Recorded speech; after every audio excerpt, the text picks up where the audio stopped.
சென்னை எழும்பூர், அண்ணா சாலை, வேப்பேரி, ராயப்பேட்டை, திருவல்லிக்கேணி உள்ளிட்ட பகுதிகளில் கனமழை பெய்து வருகிறது. அந்த காட்சிகளை முதலில் பார்க்கலாம்.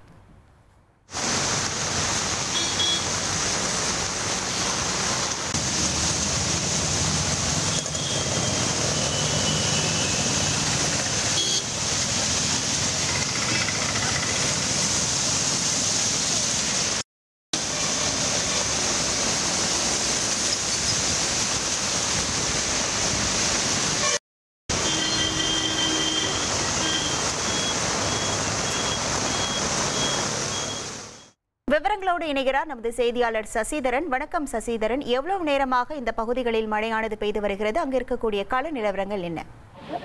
தமிழகத்தில் 7 மாவட்டங்களுக்கு இன்று இரவு 7 மணி வரை இடியுடன் கூடிய கனமழை பெய்ய வாய்ப்பு இருப்பதாக சென்னை ஆய்வு மையம், மாநில ஆய்வு மையம் அறிவித்திருந்த நிலையில தற்போது சென்னை மற்றும் புறநகர் பகுதிகளில் கனமழை வெளுத்து வாங்கிய காட்சிகளை நம்மால் காண முடிகிறது. சென்னையை பொறுத்தவரை அண்ணா சாலை, எழும்பூர், வேப்பேரி, ராயப்பேட்டை, திருவல்லிக்கேணி உள்ளிட்ட பகுதிகளில் சுமார் 1 மணி நேரத்திற்கு மேலாக கனமழை பெய்து வருகிறது. இதனால் இருசக்கர வாகன ஓட்டிகள் ஆங்காங்கே சாலையின் ஓரத்தில் தஞ்சம் அடைந்திருக்கிறார்கள்.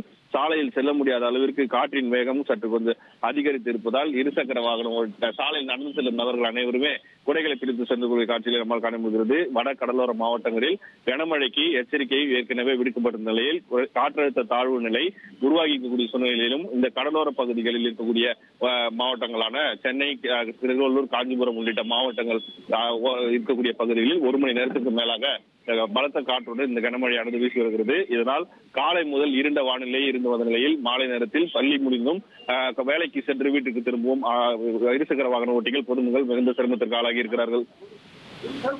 உங்கள் விவரங்களுக்கு நன்றி சசிதரன். இனி செல்லும் இடமெல்லாம் செய்தி.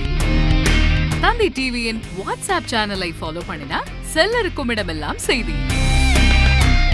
இதோ QR கோட் இப்பவே ஸ்கேன் பண்ணுங்க, ஃபாலோ பண்ணுங்க.